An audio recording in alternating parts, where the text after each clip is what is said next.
Di masa depan, manusia telah dimodifikasi secara genetik untuk berhenti menua pada usia 25 tahun. Satu-satunya peringatan adalah ketika manusia mencapai usia 25 tahun, mereka hanya memiliki waktu 1 tahun lagi untuk hidup. Umur seseorang ditampilkan di lengan bawahnya dengan sebuah pengukur waktu, dan waktu sekarang menjadi mata uang dunia. Orang kaya pada dasarnya bisa hidup selamanya, sementara orang miskin menjalani hidup mereka dari gaji ke gaji.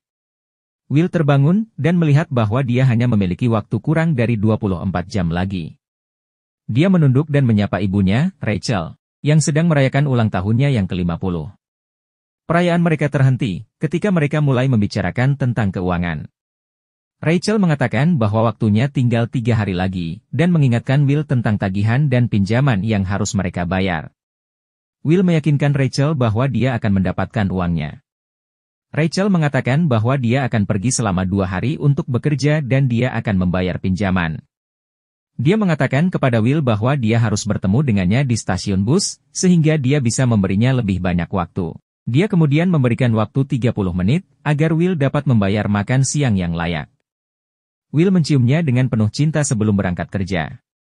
Dalam perjalanan ke kantor, Will bertemu dengan seorang anak kecil, Maya. Dia meminta waktu sebentar dan Will dengan senang hati memberinya waktu 5 menit, lalu menyuruhnya pergi sambil tersenyum. Dia tiba di tempat kerja dan bertemu dengan temannya, Borel. Will bekerja di sebuah pabrik yang membuat alat penyimpan waktu. Setelah seharian bekerja keras, dia pulang dan dibayar. Dia melihat bahwa bayarannya kurang dan meminta lebih banyak, tetapi distributor mengatakan bahwa kuota telah meningkat dan Will tidak mencapainya. Will kemudian pergi ke sebuah bar lokal dan beberapa pria mengajaknya berjudi, namun ia menolaknya. Saat itu, salah satu pria mengingatkan bahwa ia berutang waktu 1 jam kepada Will. Will mengambil waktu 1 jam tersebut dan bertemu dengan Borel. Borel yang sedang mabuk, menunjuk pada seseorang yang telah membelikan minuman untuk semua orang. Dia mengatakan bahwa pria itu memiliki umur lebih dari 1 abad. Will melihat seseorang mengincar pria itu, dan dia memutuskan untuk memberitahukan pria yang bernama Henry itu, bahwa ada yang mengawasinya. Will menyuruh pria tersebut untuk pergi, karena dia menarik terlalu banyak perhatian, namun pria itu menolak. Sekelompok pria masuk, dan semua orang di bar tiba-tiba bergegas keluar. Borel mengatakan kepada Will bahwa mereka adalah penjahat kecil, gangster yang merampok dan memeras. Borel menarik Will pergi, tetapi Will berniat untuk tetap tinggal dan menonton. Dia meyakinkan Borel bahwa dia tidak akan melakukan hal bodoh, dan Borel pun meninggalkannya. Sang pemimpin, Fortis, mengatakan kepada Henry bahwa ia menginginkan waktunya dan bahkan menantang Henry untuk bertarung. Henry terlihat mual dan pergi ke kamar mandi. Dia sedang muntah, sementara seorang preman berjaga-jaga. Tiba-tiba Will masuk, memukul pria itu, dan membawa Henry bersamanya. Will dan Henry berlari keluar dan Fortis dan anak buahnya mengejar mereka. Mereka berhasil melarikan diri setelah memanjat gerbang dan bersembunyi di dalam sebuah bangunan yang ditinggalkan. Para preman mengikuti dari belakang dan hampir menemukan mereka. Namun akhirnya menyerah saat salah satu prajurit memberitahu Fortis bahwa ia mengenali Will. Will dan Henry berkenalan, dan Henry mengungkapkan bahwa dia berusia 105 tahun. Dia mengatakan bahwa pikirannya sudah lelah, dan dia menginginkan kematian, menjelaskan perilaku gegabahnya. Will menjadi marah, mengingat dia dan ibunya harus bekerja keras hanya untuk hidup dari hari ke hari. Henry kemudian mengungkapkan rahasia dunia mereka yang mengerikan. Orang kaya menaikkan biaya hidup sehingga orang miskin terus tertekan, dan pada akhirnya, akan ada lebih banyak waktu untuk orang kaya. Pada kenyataannya, ada lebih dari cukup waktu untuk semua orang. Namun, keserakahan dan nafsu akan keabadian membutakan orang kaya dan berkuasa. Henry bertanya kepada Will, apa yang akan dia lakukan jika dia memiliki waktu yang sama dengannya. Will menjawab bahwa jika dia memiliki waktu itu, dia tidak akan menyia-nyiakannya seperti Henry. Henry memikirkan apa yang dikatakan Will, dan keduanya pun beristirahat. Pagi tiba, dan Henry memutuskan untuk memberikan semua waktunya pada Will yang sedang tertidur, dan hanya menyisakan 5 menit untuk dirinya sendiri. Setelah beberapa saat, Will terbangun dan menemukan bahwa dia memiliki usia lebih dari 1 abad. Dia mencari Henry dan melihatnya duduk di atas jembatan. Saat detik-detik terakhir kematian Henry menghitung mundur, dan dia tersenyum jatuh ke sungai. Kemudian, Will pergi ke Borel dan melihat istri Borel, Greta, menggendong bayi mereka yang baru lahir. Will menanyakan Borel, dan dia mengungkapkan kepadanya waktu yang dia miliki. Will berbicara tentang kejadian malam sebelumnya, dan Borel bertanya apa yang dia rencanakan. Setelah mengetahui kebenarannya, Will berniat untuk menegakkan keadilan. Sebelum pergi, Will memutuskan untuk memberi Borel sebagian waktunya. Dan dengan kekayaannya, Borel melihat-lihat bar di seberang jalan dan berencana minum tuak. Sementara itu, Rachel membayar pinjaman selama 2 hari, dan mencoba untuk naik bus. Akan tetapi, ternyata dia tidak mampu membayar ongkosnya karena harganya telah naik. Dia memohon kepada supir dan para penumpang, tetapi semua orang memalingkan muka. Merasa putus asa, dia mulai berlari.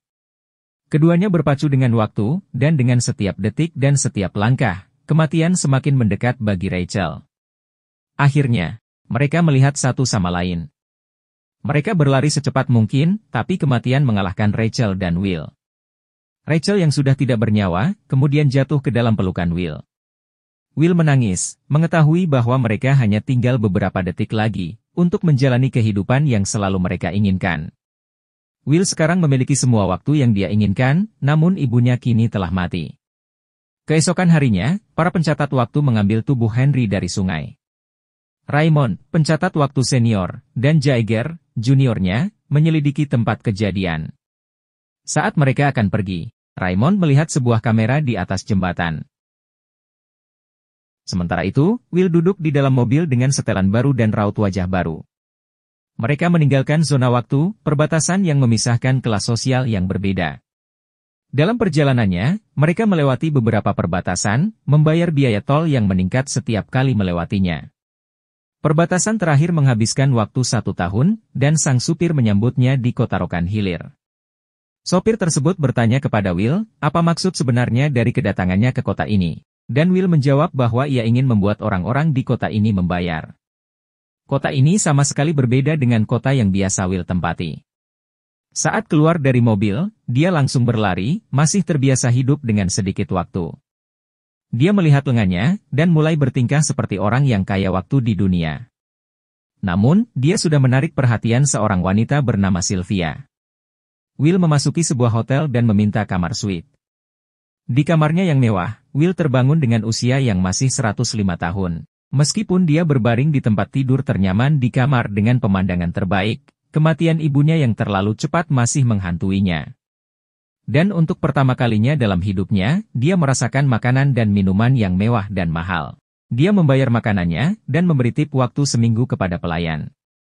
Pelayan restoran menyadari bahwa Will tidak bertindak seperti orang-orang yang hidup di kota ini, dengan mengatakan bahwa dia melakukan segala sesuatunya terlalu cepat.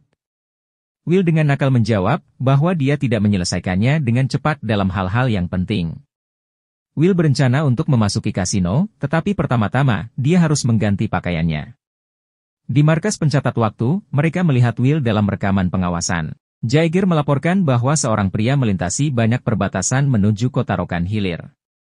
Mereka mengumpulkan lebih banyak informasi tentang Will di komputer, dan Raymond menyatakan bahwa dia mengenal ayah Will. Di lain tempat, Will memasuki kasino dan duduk di meja poker. Saat dealer bertransaksi, Philip, seorang biliarder yang sudah berpengalaman selama ribuan tahun, berkenalan dengan Will. Kemenangan Will setelah beberapa putaran poker berjumlah lebih dari 2 abad. Membuat Philip meningkatkan taruhan sebesar 50 tahun. Meskipun demikian, Will tetap menerima tantangannya dengan penuh percaya diri, dan optimis jika kartunya saat itu akan memenangkan taruhan.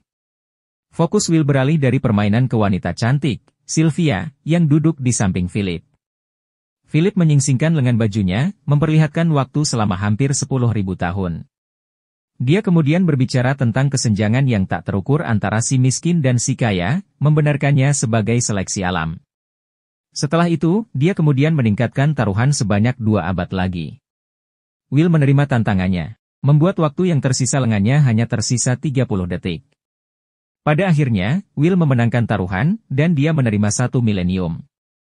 Hal ini juga membawa kegembiraan dalam kehidupan Philip yang membosankan. Dia memperhatikan Will yang sedang menatap Sylvia, dan bertanya apakah dia menganggap Sylvia sebagai nenek, ibu, atau istrinya. Dan Will hanya mengatakan bahwa dia cantik. Philip memperkenalkan Sylvia sebagai putrinya, dan Sylvia mengundang Will ke sebuah pesta. Keesokan harinya, Will membeli mobil baru dengan uang hasil kemenangannya dan mengendarainya ke rumah Philip. Di sana dia diperkenalkan dengan 3 generasi wanita yang terlihat seperti saudara. Will terlihat tidak pada tempatnya di antara kerumunan kelas atas. Untungnya, Sylvia mendekat dan menyelamatkannya dari malam yang sepi. Mereka saling mengenal satu sama lain, dan percakapan mereka membawa mereka ke lantai dansa.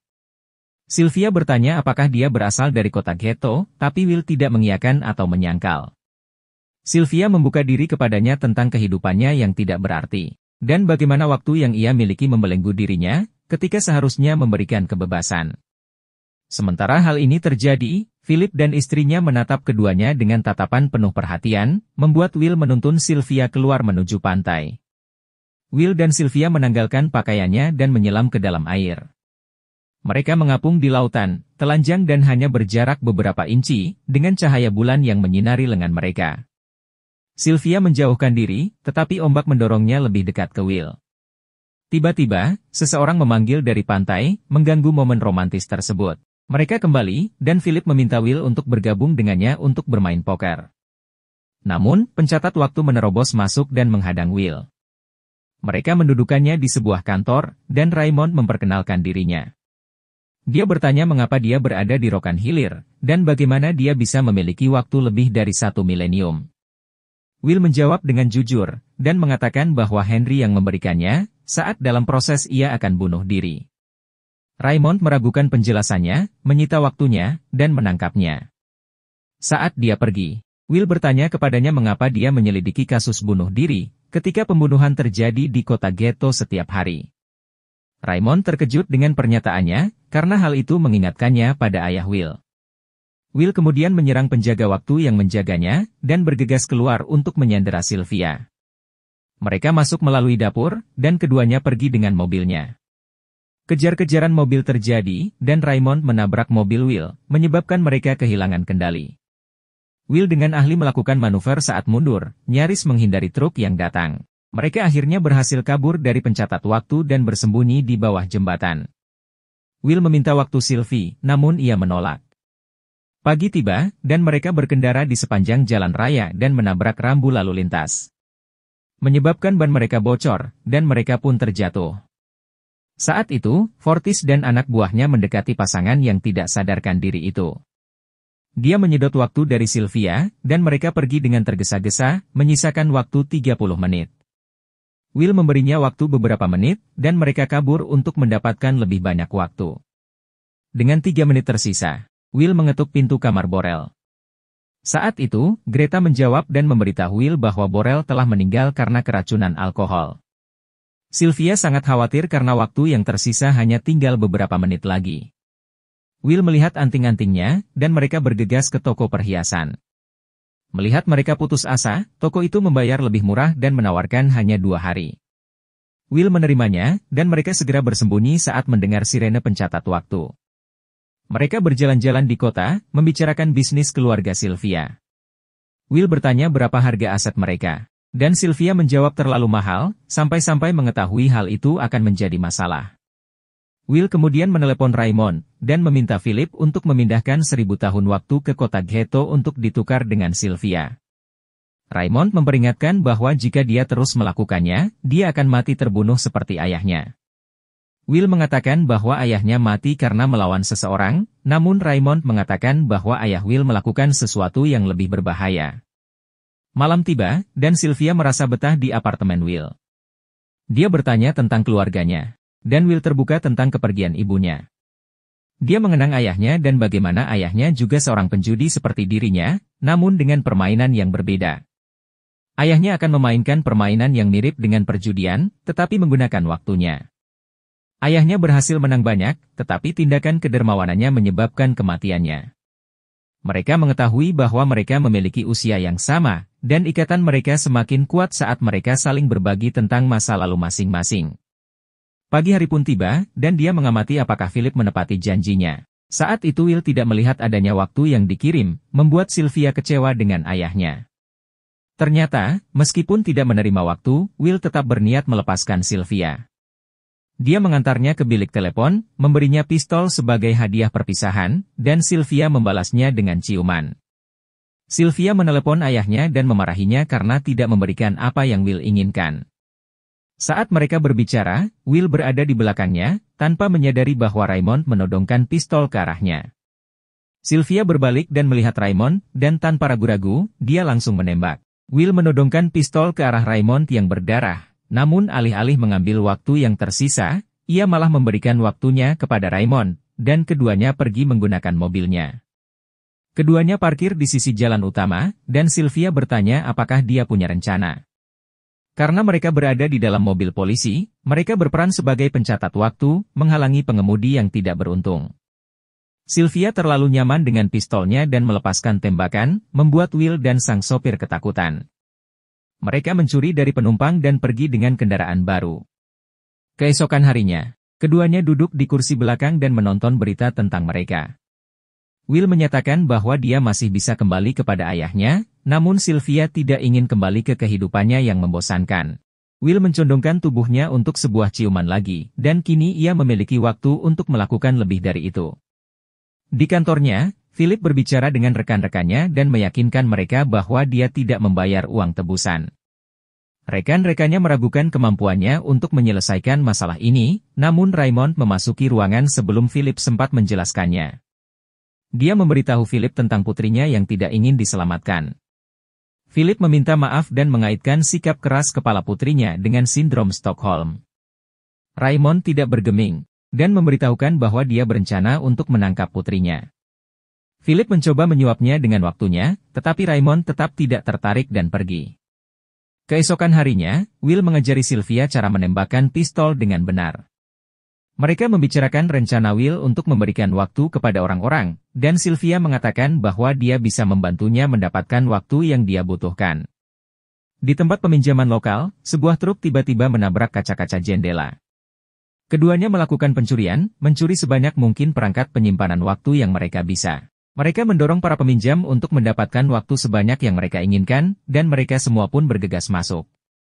Di kemudian hari, Will memberikan waktu kepada Greta, Maya, dan bahkan distributor waktu yang memberikan waktu kepada orang-orang sebagai amal. Di lain tempat, Fortis terus melecehkan dan membunuh orang demi waktu.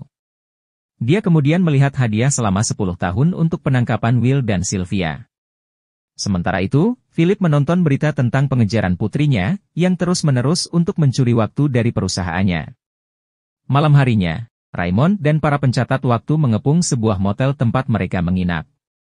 Will dan Sylvia menyadari bahwa mereka telah dikepung, sehingga mereka melompat keluar jendela untuk melarikan diri. Raymond pun mengejar mereka melalui jalan-jalan dan lorong-lorong gelap. Mereka berhasil menaiki atap, dan baku tembak pun dimulai.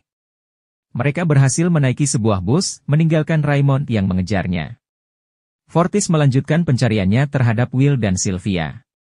Dia menginterogasi sebuah kelompok, mengancam untuk mencuri waktu mereka. Ketika salah satu dari mereka mati, seorang pria muncul dan mengatakan bahwa dia memiliki informasi tentang keberadaan mereka.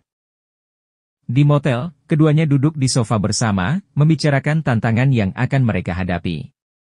Mereka menyadari jika mereka tertangkap, mereka akan dihukum mati. Pada masa-masa yang mereka habiskan bersama, dan pada setiap kali mereka hampir mati, Sylvia merasa lebih hidup dari sebelumnya. Tiba-tiba, pintu diketuk oleh Fortis dan anak buahnya. Merasa bermurah hati, Fortis memberi Will kesempatan untuk bermain demi kelangsungan hidupnya. Fortis menyingsingkan lengan bajunya untuk bermain adu kekuatan, dan Will menerima tantangannya. Will berjuang hingga detik-detik terakhirnya, lalu membalikkan keadaan ketika Fortis kehilangan fokus. Anak buahnya mendekati meja, dan rasa takut di matanya tumbuh. Menyadari jika Fortis akan curang, Will mengambil pistol dari pergelangan kakinya, lalu menembak semua orang sambil menguras tenaga Fortis. Will dan Sylvia berdiri di atas atap, mengamati bagaimana harga-harga kebutuhan terus naik. Will merasa putus asa. Mengatakan bahwa orang kaya hanya akan meningkatkan biaya hidup setiap kali mereka mencuri. Dia mengatakan bahwa 1 juta tahun pasti bisa membuat perbedaan. Sylvia setuju, tapi dia punya rencana lain. Keesokan harinya, Philip memasuki sebuah gedung dengan banyak pengawal yang mengelilinginya. Sylvia menarik perhatian mereka dan menanyakan ayahnya. Di antara para pengawal itu ada Will, yang menodongkan pistol langsung ke kepala Philip. Dia memerintahkan para penjaga untuk meletakkan senjata mereka, dan mereka pun menyandera Philip. Di kantornya terdapat sebuah lemari besi, dan di dalamnya terdapat sebuah perangkat dengan waktu 1 juta tahun. Philip mencoba menjelaskan bahwa masyarakat akan gagal jika waktu itu jatuh ke tangan yang salah. Dia mengatakan bahwa akan selalu ada orang yang bersedia mengorbankan orang lain demi sebuah kesempatan menuju keabadian. Will tidak dapat menahan amarahnya dan menodongkan pistol ke arahnya, tetapi akhirnya dia kembali memulihkan ketenangannya. Will mengatakan kepada Philip bahwa keabadian tidak sebanding dengan nyawa satu orang pun. Keduanya kemudian pergi. Sementara itu, kendaraan polisi mulai membarikade jalan utama. Para pengatur waktu menembaki mobil Will dan Sylvia, namun secara ajaib mereka berhasil melewatinya tanpa terluka, menabrak pintu tol untuk menyeberangi perbatasan. Raymond tidak menyerah dan mengejar mereka. Mereka tiba di kota Ghetto, dan ketika mereka akan mencapai tempat yang aman, Raymond mencegat dan menabrak mereka. Will keluar tanpa cedera, dan meminta Maya untuk membagikan 1 juta tahun itu. Raymond menodongkan pistol ke arah keduanya, namun kerumunan orang yang berteriak-teriak menghalangi pandangannya, sehingga mereka dapat melarikan diri. Raymond membajak sebuah mobil, dan pengejaran pun berlanjut. Akhirnya, mereka bertabrakan di tengah jalan. Raymond mengakui bahwa dia juga berasal dari ghetto, dan ketika dia belajar bagaimana melarikan diri dari kemiskinan, matanya terbuka pada kenyataan pahit bahwa jurang pemisah antara si kaya dan si miskin harus dipertahankan. Saat mereka berbicara, Raymond menyadari bahwa waktunya sudah habis. Dia meninggal di tempat, dan keduanya mencoba mencari cara untuk mengisi kembali waktu mereka.